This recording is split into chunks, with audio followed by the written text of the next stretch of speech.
A day after the Senate rejected the House Republican budget plan, largely along party lines, Vice President Joe Biden will meet again with a small group of lawmakers to try and craft a bipartisan budget deal. One of the critical players in those talks is standing by with our chief Washington correspondent, Peter Cook. Thanks, Matt, very much. I'm here at the White House with OMB Director Jack Lew. He's a member of those Biden talks. Thank you, first of all, for the time. Appreciate it.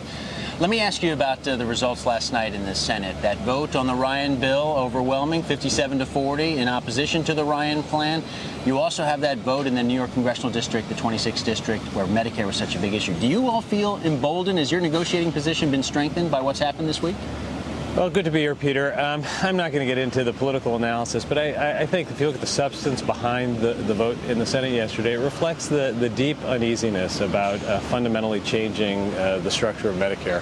And that's something that we've said from the very start. And it's a difficult problem. We've got to deal with the long-term fiscal challenges we face. We're going to need to deal with health care costs, but we don't need to turn Medicare into a program that doesn't protect retirees. Your former boss, President Clinton, here yesterday talking about some of these issues, and he did suggest that he had some concern that Democrats might see the results in New York and say, listen, we don't need to touch Medicare. This is a political winner for us. Can you assure President Clinton that that's not the case, that you all are serious about looking at Medicare? Yeah, I think all you have to do is look at the president's actions and the budget that he proposed, and you can see that he takes the concerns about health care costs very seriously. The Affordable Care Act took very important steps to try and reduce health care spending overall. And let's remember, Medicare and Medicaid are following national health care costs, not driving them. So we need to worry about health care costs overall. If you look at the president's budget, he continues to propose serious savings in Medicare and Medicaid.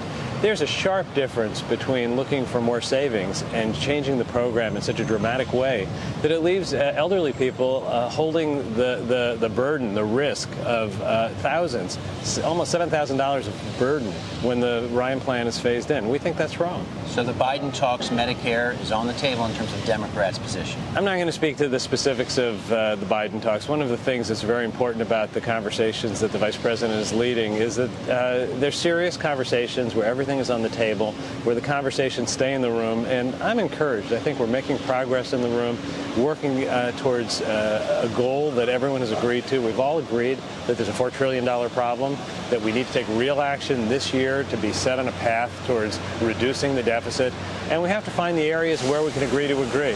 We're working through issues one at a time, and I think the best place for those conversations is inside the room. All right, they're taking down a tree here next to us, so we'll try and overcome that. But let me ask you about the Republicans say that the Senate vote last night was a show vote, but House Republicans are going to have their own vote next week on a debt ceiling increase with no strings attached. It's exactly what you all were calling for initially, but their goal here is to show that it lacks the support to clear Congress. Is there a risk that markets might misinterpret this vote next week? I think that we all have to remain focused on the necessity of raising the debt limit. All responsible parties acknowledge that we need to raise the debt limit, that we can't be in a position where the United States, for the first time in history, defaults on our full faith and credit. We're focused on the goal. There's going to be lots of twists and turns in the road, but if we keep our eye on what we need to do together, we'll get it done. Are you convinced that the Republicans at the other side of the table, you'll be there again today, are genuinely serious about reaching a deal with you? You know, I think that the tone of the discussions has been constructive. It's been detailed. Parties are coming prepared. They're engaging the way parties engage when they're serious. And, you know, you take things one step at a time. It's not over till it's over.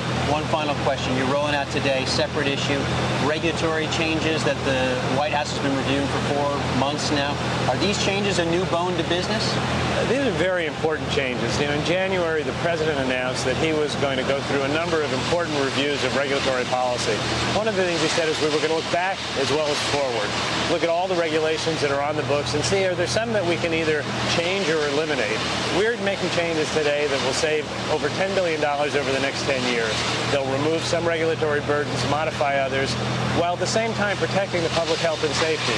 That's what we have to do. We have to keep our eye focused on protecting the public health and safety, but also keep the burdens in a reasonable way. Nobody would think it would be reasonable, for example, to treat milk as if it were a toxic oil. There was a rule that did that. We're changing that rule, and it's going to be a benefit of over $1 billion, $1.5 billion, and that's an important kind of change to make. All right, Jack, appreciate it. The chipper is hard at work here. We're going to worry about your own safety here, but you're safe for now.